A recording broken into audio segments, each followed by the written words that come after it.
ব্রাহ্মণবাড়িয়ার পৈরতলা এলাকায় ঢাকাগামী মালবাহী ট্রেনের একটি বগি লাইনচ্যুত হয়েছে। শুক্রবার রাত 10:15 থেকে ঢাকার সঙ্গে চট্টগ্রাম সিলেটের ট্রেন চলাচল বন্ধ রয়েছে। ঢাকা চট্টগ্রাম রেলপথে ব্রাহ্মণবাড়িয়া স্টেশন অতিক্রম করে শহর বাইপাস পুনিয়াউট এলাকায় পৌঁছালে ঢাকাগামী মালবাহী ট্রেনের মাঝখানের একটি বগি বিকট শব্দে লাইনচ্যুত হয়ে পাশের ডাউন লাইনে পড়ে। এরপরেই ঢাকার সঙ্গে চট্টগ্রাম এবং সিলেটের ট্রেন চলাচল পুরোপুরি বন্ধ হয়ে যায়। ভৈরব এবং আখাউড়ায় কয়েকটি ট্রেন আটকা পড়েছে।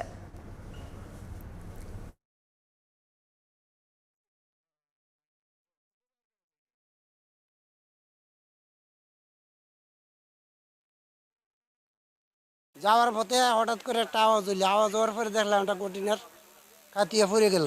বগি একেবারে তার মূল ট্র্যাক থেকে ছুটে একটা বগি সম্পূর্ণ লাঞ্ছিত হয়ে পড়ে আছে।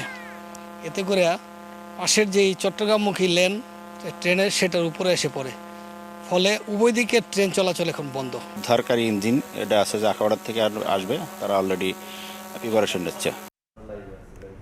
এই মুহূর্তে ব্রাহ্মণবাড়িয়ার পৈরতলায় আছেন রিপোর্টার উজ্জ্বল চক্রবর্তী। আমরা সরাসরি যাচ্ছি তার কাছে। উজ্জ্বল,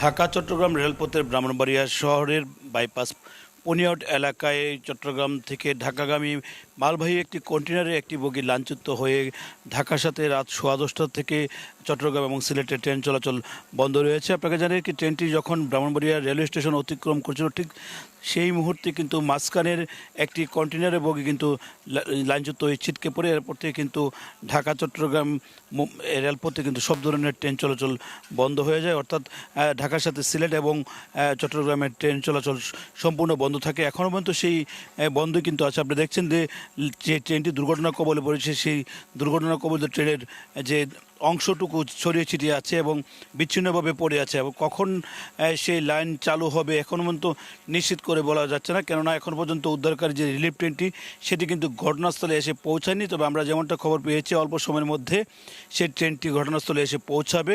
এই দুর্ঘটনার কারণে কিন্তু ভৈরব এবং আখাউড়াতে বেশ কিছু আন্তনগর ট্রেন আটকা পড়েছে বলে আমরা জানতে পেরেছি। এখানকার যে স্টেশন মাস্টার মোহাম্মদ জসিমউদ্দিন, তার সাথে আমরা কথা বলেছিলাম, তিনি কিন্তু আমাদেরকে জানিয়েছেন যে চট্টগ্রামগামী যে ট্রেনগুলো আছে সেগুলো ভৈরবে এবং ঢাকাগামী যে ট্রেনগুলো আছে সেগুলো আখাউড়া সহ বিভিন্ন স্টেশনে আটকা পড়ে আছে।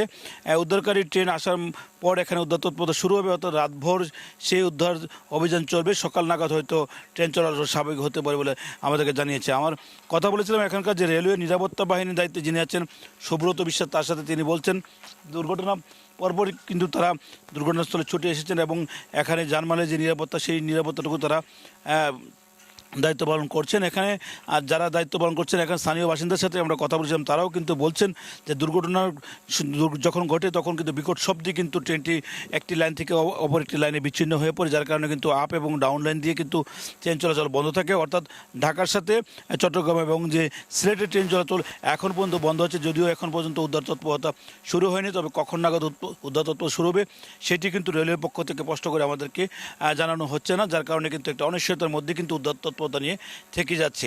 তবে পরবর্তী সময় হয়তো আপডেট আমাদেরকে জানাতে পারবো। এই ছিল আমার কাছে ব্রাহ্মণবাড়িয়ার রেল দুর্ঘটনা সর্বশেষ। রেল দুর্ঘটনার সবশেষ খবর জানতে আমরা সরাসরি যুক্ত ছিলাম ব্রাহ্মণবাড়িয়া থেকে।